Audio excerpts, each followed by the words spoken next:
हाय बच्चों, आज हम बात करेंगे carbon and its compound chapter के बारे में, जो कि चैप्टर 4 है साइंस का, और ये केमिस्ट्री का पार्ट है। ठीक है, तो सबसे पहले आता है कि एटॉमिक नंबर कार्बन का है 6। ठीक है, और इसका कॉन्फ़िगरेशन है आपका 2 और 4, और इसी कॉन्फ़िगरेशन के कारण कार्बन के साथ बहुत सारी ट्रेजेडी कह सकते हैं, या फिर मतलब वो यूनिक बनता है। क्योंकि कार्बन में क्या होता है कि वो इस कारण से 4 इलेक्ट्रॉन्स दे भी नहीं सकता है, क्योंकि जो है सो फिर उसको देने के लिए जो है सो बहुत ज़्यादा लार्ज अमाउंट में एनर्जी चाहिए, और वो 4 इलेक्ट्रॉन्स ले भी नहीं सकता, क्योंकि उसके बाद वो हाईली अनस्टेबल हो जाएगा बिकॉज ऑफ रिपल्सिव फोर्स जो कि इलेक्ट्रॉन का होता है, मतलब ये प्रोटॉन का और इलेक्ट्रॉन का रिपल्सिव फोर्सेस के कारण वो जो है सो 4 इलेक्ट्रॉन्स ले भी नहीं सकता, क्योंकि इलेक्ट्रॉन बहुत ज़्यादा रिपल्सन करेंगे लेने के बाद, तो 8 इलेक्ट्रॉन हो जाएगा और 6 ही प्रोटॉन रहेंगे, तो उसको कंट्रोल नहीं कर पाएगा। ठीक है, इसी कारण से वो कोवैलेंट कंपाउंड बनाता है, कोवैलेंट बॉन्ड बनाता है, जो कि इस को बहुत अलग बनाता है और सबसे।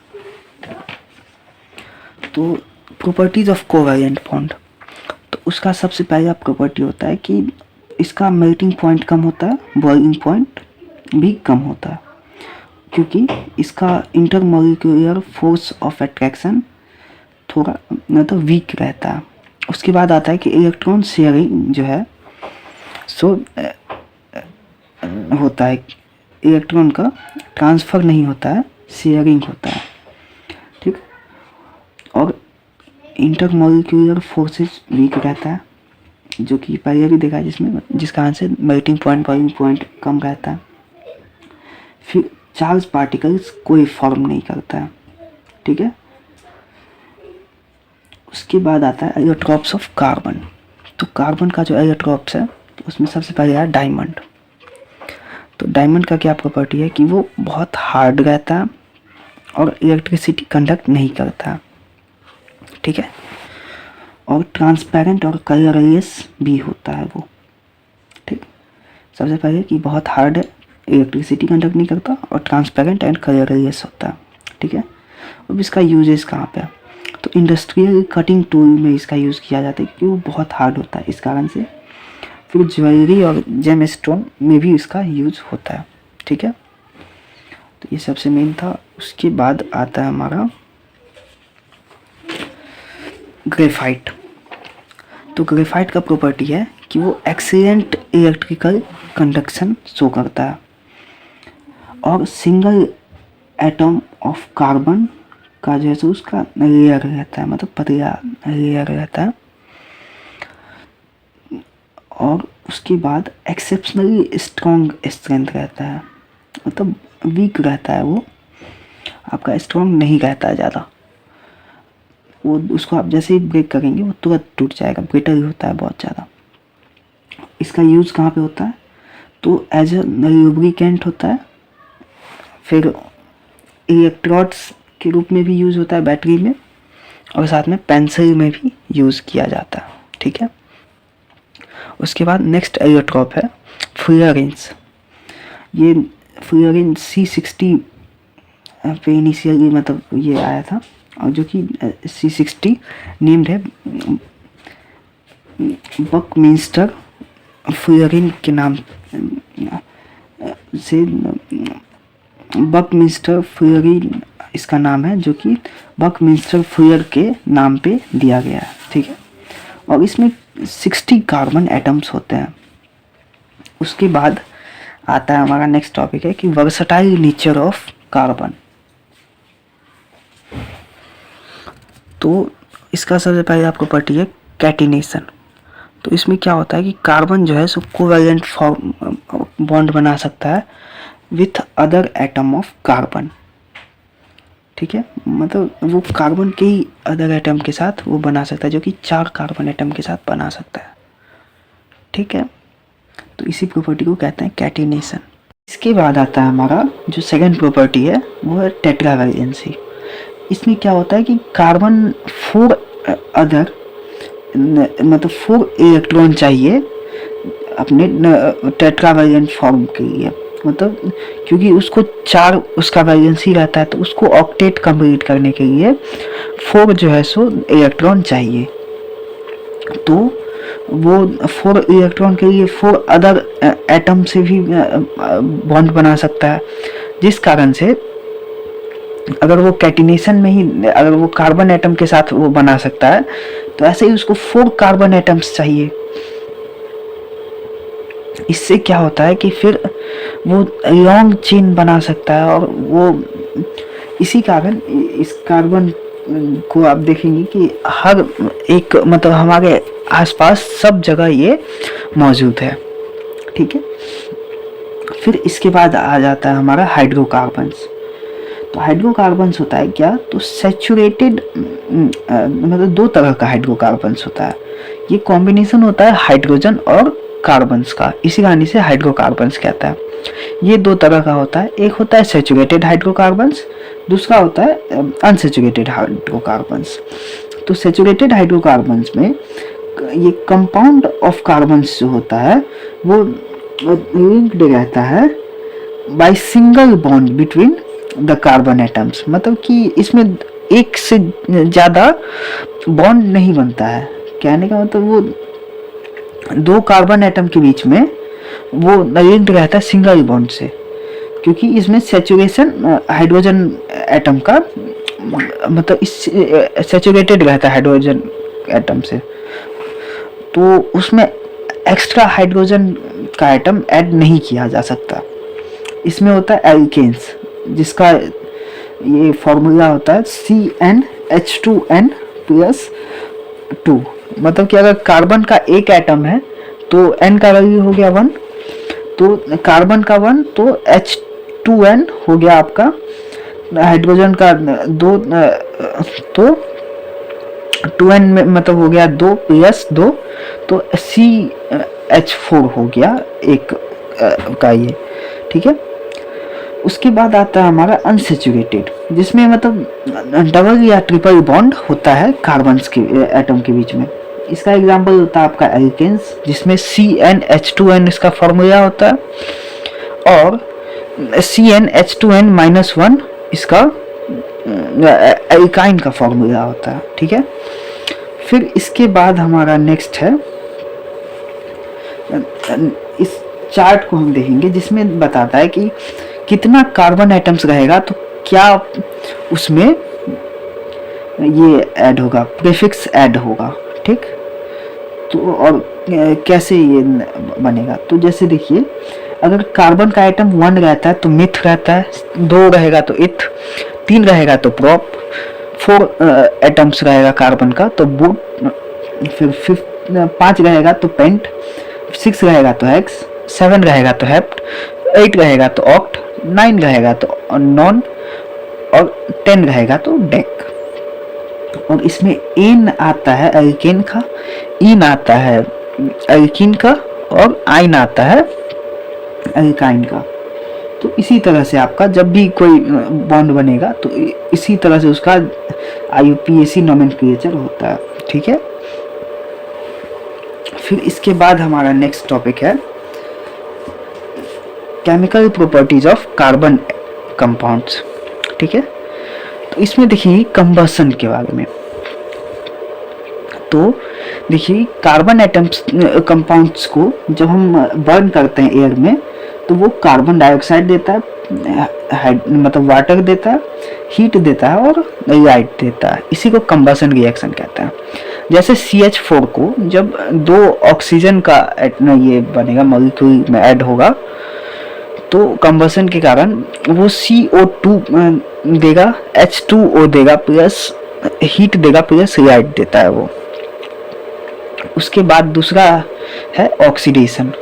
तो ऑक्सीडेशन में alcohols can be converted to carboxylic acid by oxidising them to with KMnO4। ठीक है, जैसे हम देख सकते हैं एग्जांपल में CH3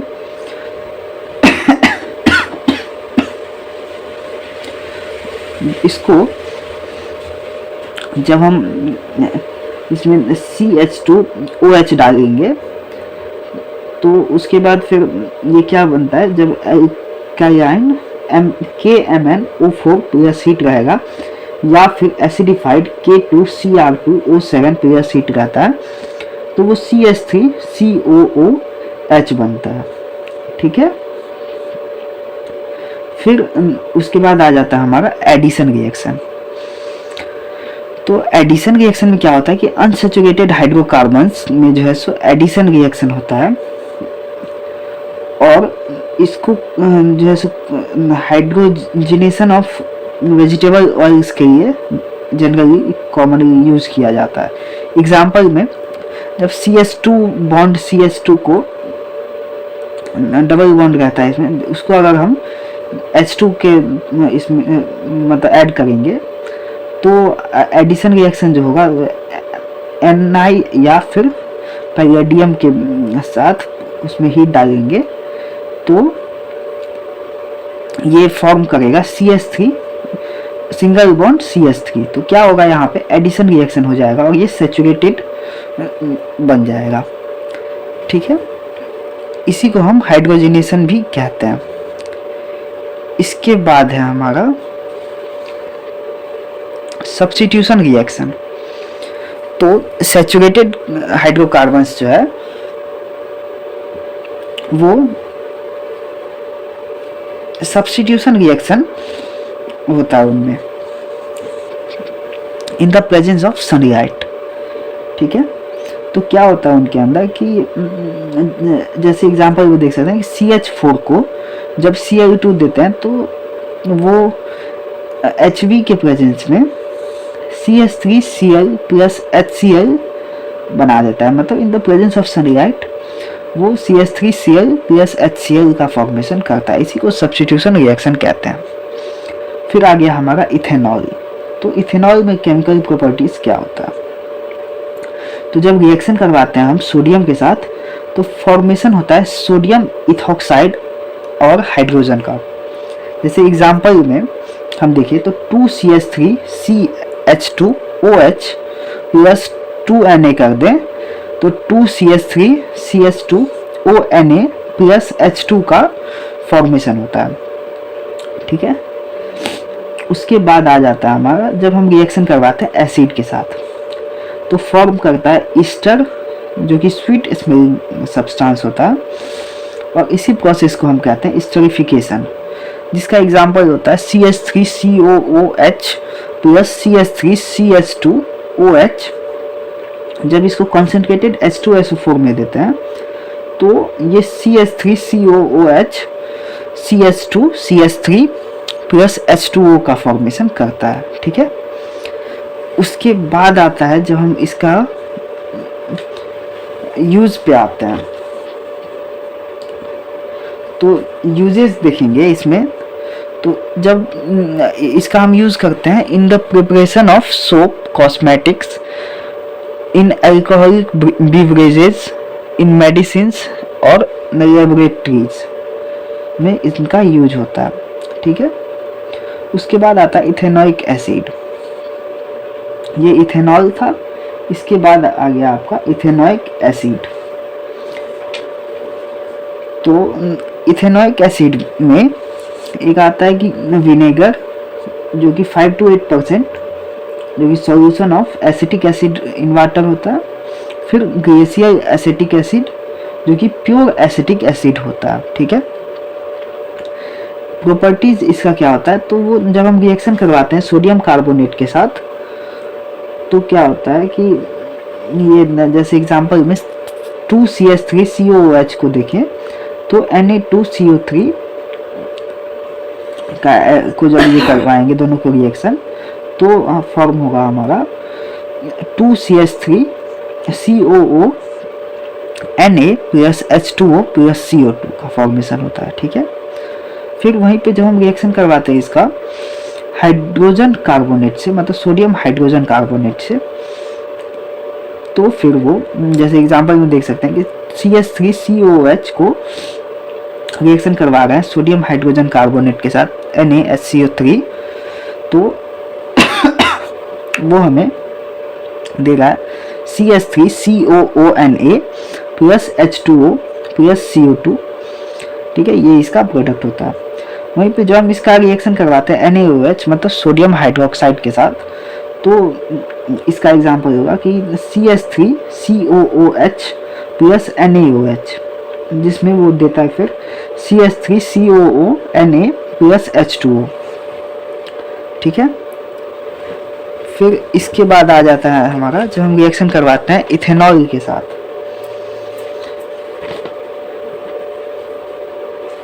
तो इथेनॉल में क्या होता है कि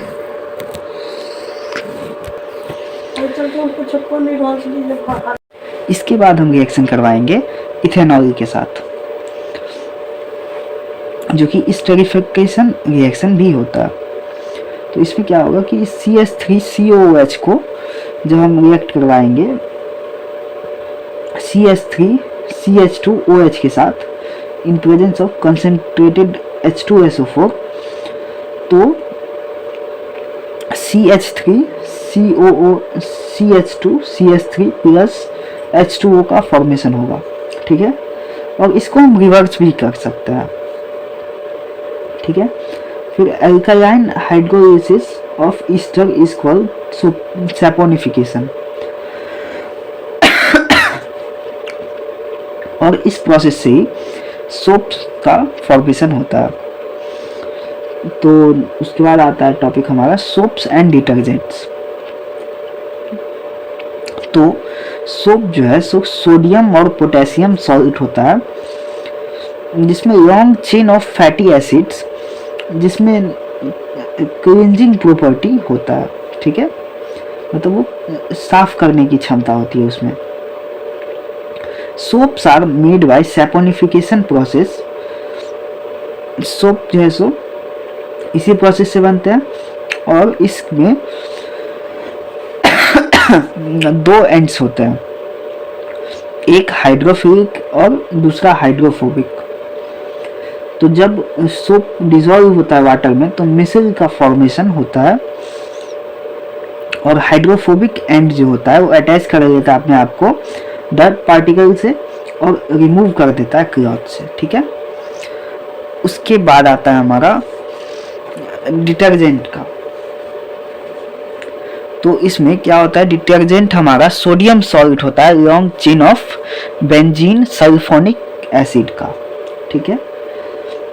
और ये स्कम क्या होता है फिर, तो स्कम में ये मैग्नीशियम या कैल्शियम सॉल्ट होता है प्रेजेंट इन हार्ड वाटर, जो कि रिएक्ट करता है सोप मॉलिक्यूल्स के साथ टू फॉर्म इनसॉल्युबल कंपाउंड, जिसे हम स्कम कहते हैं, ठीक है। और ये ऑब्स्ट्रक्ट करता है क्लींजिंग एक्शन को, ठीक है, जो कि साफ जो कर पाता है उसको वो रोकता है।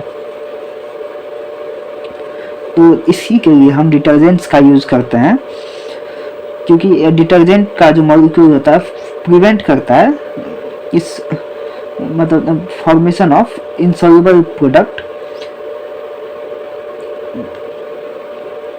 और इसी कारण से 10 क्लॉथ्स गेट क्लीन्ड, इसी के कारण कपड़े साफ हो जाते हैं, ठीक है।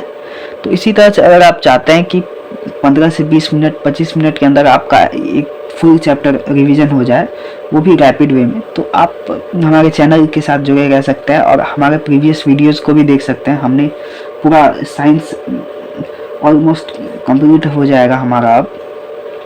तो इसी तरह से आप हमारे चैनल से जुड़े रह करके और भी सब्जेक्ट का सब कुछ का नोट्स और ये ले सकते हैं। इसके लिए आप हमारे चैनल को सब्सक्राइब करिए और बेल नोटिफिकेशन को दबा दें।